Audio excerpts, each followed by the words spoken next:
Salam dan bahagia. Perkenalkan, nama saya Herni Rahayu, calon guru penggerak Angkatan 8 Kota Semarang. Bersama fasilitator Ibu Heni Widyawati Sastro Wijoyo SE MPD dan pengajar praktik Ibu Sri Sunarheti SPD. Video ini berisi tugas demonstrasi kontekstual modul 1.4, yaitu tentang praktik segitiga restitusi. Apa itu segitiga restitusi? Segitiga restitusi merupakan proses untuk menciptakan kondisi murid untuk memperbaiki kesalahan mereka sehingga mereka bisa kembali pada kelompok mereka dengan karakter yang lebih kuat. Tahapan segitiga restitusi ada 3, yaitu menstabilkan identitas, validasi kebutuhan, dan menanyakan keyakinan. Pada tahapan menstabilkan identitas, yaitu berdasarkan prinsip membuat kesalahan adalah bagian dari proses pembelajaran. Kemudian, menggeser identitas gagal ke identitas sukses. Pada validasi tindakan yang salah, poin yang terpenting yaitu berdasarkan prinsip setiap perilaku memenuhi suatu kebutuhan tertentu. Kemudian guru akan bergeser dari pemikiran stimulus respon menjadi proaktif. Kemudian akan memperbaiki hubungan dengan murid. Pada tahap menanyakan keyakinan, poin yang terpenting yaitu murid akan diberi pertanyaan-pertanyaan bermakna untuk memunculkan motivasi intrinsik. Kemudian mampu mengaitkan keyakinannya dengan tindakan yang salah. Kasus yang pertama yaitu Siva datang terlambat ke sekolah. Berikut adalah penyelesaian dengan menggunakan segitiga restitusi. Ya, silakan duduk. Sudah istirahat, Nok? Oh, sudah. Sudah makan tadi? Oh, sudah juga. Nah, kira-kira kamu tahu tidak Bu ini panggil ke sini? Tidak, Bu. Kenapa ya, Bu? Kira-kira pas waktu, coba flashback sebentar. Pas waktu tadi pagi, kamu melakukan sesuatu hal tidak? Iya, Bu. Saya datang terlambat. Oh, datang terlambat. Ya, tidak apa-apa. Jadi, karena Bu ini juga pernah datang terlambat. Bahkan yang datang terlambat itu juga bukan hanya kamu saja yang pernah. Temanmu juga sudah pernah datang terlambat. Tetapi, bagaimana kita mau memperbaiki kesalahan dari yang apa? Yang Datang? datang. Ya, datang terlambat. Ya, berbuat salah itu tidak apa-apa, ya kan? Tetapi kalau kita seringkali berbuat salah, tadi terlambat tadi termasuk berbuat salah tidak? Nah, kalau kita seringkali berbuat salah, maka akan menjadikan kebiasaan yang buruk. Nah, sekarang kalau boleh tahu, coba ceritakan kenapa tadi datangnya terlambat sih, Pak? Karena saya bangun kesiangan, Bu, dan mandi saya lama. Oh, bangunnya kesiangan, mandinya juga lama. Bangunnya kesiangan. Nah, kira-kira bangun kesiangan itu karena apa? Karena saya begadang, Bu, sambil main HP. Begadang sambil main HP, padahal itu sudah sampai larut Malam. Kira-kira keyakinan kelas mana yang kamu langgar? Disiplin, Bu. Oh, keyakinan kelas disiplin. Nah, Siva, kira-kira menurut kamu disiplin itu penting tidak? Penting, Bu. Nah, pentingnya kenapa disiplin itu? Karena disiplin bisa membuat pekerjaan tidak menumpuk. Nah, betul sekali. Jadi disiplin itu kita bisa menghargai waktu, pekerjaan tidak menumpuk. Kemudian kalau kita tidak terlambat ke sekolah, otomatis kan kita nyaman, tenang, tidak terburu-buru, tidak tergesa-gesa, ya kan? Karena waktu tak pernah menunggumu. Oke. Kalau keyakinan kelas disiplin supaya menjadi lebih disiplin lagi dan untuk memperbaiki kesalahan itu, mari kita cari solusinya sama-sama. Nah, kira-kira supaya kamu bangunnya bisa lebih pagi, kemudian datang sekolahnya juga tidak terlambat, kira-kira apa yang harus dilakukan? Tidur lebih awal, Bu. Tidur lebih awal. Selain tidur lebih awal, apa lagi untuk memperbaikinya? Tidak begadang hingga larut malam. Tidak begadang.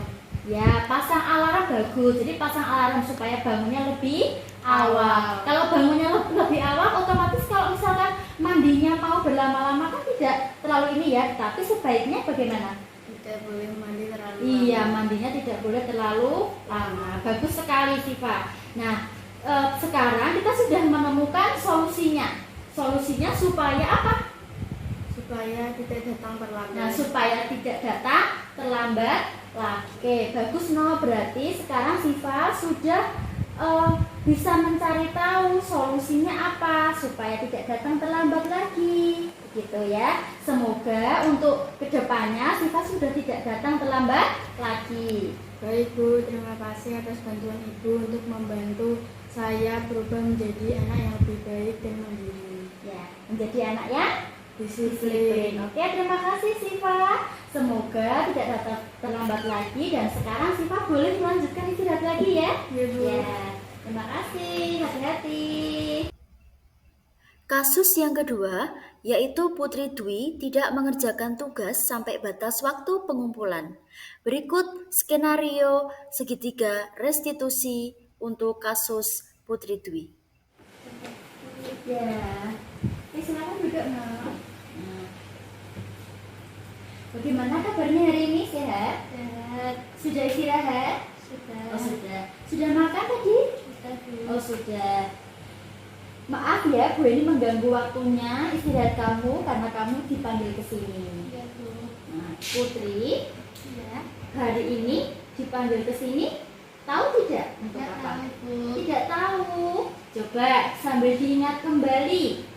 Tadi sebelum istirahat, Putri melakukan sebuah kesalahan tidak? Iya Bu. Nah, coba apa kesalahannya? Saya tidak mengerjakan tugas. Nah, tidak mengerjakan tugas. Padahal tugas itu sudah diberikan beberapa hari yang lalu. Iya, Bu. Dan hari ini deadline pengumpulannya. Betul? Betul. Nah, berbuat salah itu tidak apa-apa. Karena setiap manusia juga pasti pernah berbuat salah. Ya. Ya kan? Ya. Sama, Bu ini juga pernah berbuat salah. Bahkan ada beberapa temanmu juga pernah berbuat salah untuk tidak mengumpulkan tugas. Nah, Putri, kira-kira coba ceritakan kepada Ibu, mengapa kamu kok tidak mengerjakan tugas sampai batas waktu yang sudah ditentukan? Tugasnya tidak dikumpulkan sampai hari ini. Kira-kira kenapa? Karena saya main terus dan saya lupa waktu. Padahal beberapa hari ini Bu ini selalu mengingatkan kapan batas waktu pengumpulan tugas. Apakah Putri tidak diskusi atau tanya dengan teman-teman? Tidak Bu, saya tidak pernah membahas tugas saat bermain dengan teman. Nah, Putri, kira-kira masih ingat tidak kesepakatan kelas kita? Masih Bu. Masih. Nah, kira-kira yang bertentangan dengan perbuatan Putri tadi, kira-kira keyakinan kelas apa yang dilanggar Putri? Bertanggung jawab. Bertanggung jawab. Karena apa kok bertanggung jawab? Karena saya lupa mengerjakan tugas sampai batas pengumpulan. Nah, Putri, kira-kira langkah selanjutnya untuk memperbaiki kesalahan, apa yang akan dilakukan Putri? Pertama saya minta maaf Bu. Oh iya, terus apa lagi? Lebih giat lagi mengerjakan tugas. Catat di kalender HP. Atau bertanya teman ada tugas atau tidak. Baik, Putri, berarti sekarang sudah menemukan solusi bagaimana supaya Putri bisa mengumpulkan tugas tepat waktu, gitu ya? Ya. Karena bertanggung jawab itu sangat penting sekali, gitu. Nah, Ya Bu, terima kasih sudah membantu saya menemukan solusi untuk menjadi anak yang bertanggung jawab. ya sama-sama Putri. Semoga Putri selalu konsisten dan untuk kedepannya tidak terlambat lagi atau tugasnya bisa terkumpulkan dengan tepat waktu. Ya Bu. Semangat Putri. Nah, sekarang Putri boleh kembali istirahat lagi untuk melanjutkan istirahat ya. Ya Bu.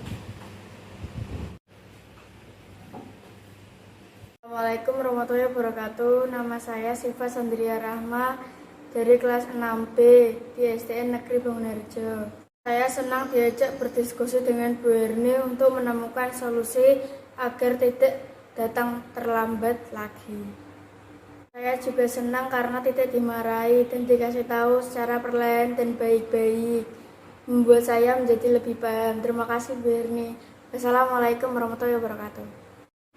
Assalamualaikum warahmatullahi wabarakatuh. Perkenalkan, nama saya Putri Dwi Astuti dari kelas 6B. Saya sekolah SDN Negeri Bangunarjo.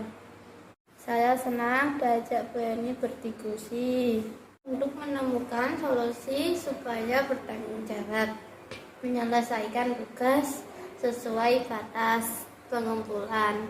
Saya juga senang karena tidak dimarahin, juga diberitahu secara baik. Terima kasih Bu Herni. Wassalamualaikum warahmatullahi wabarakatuh.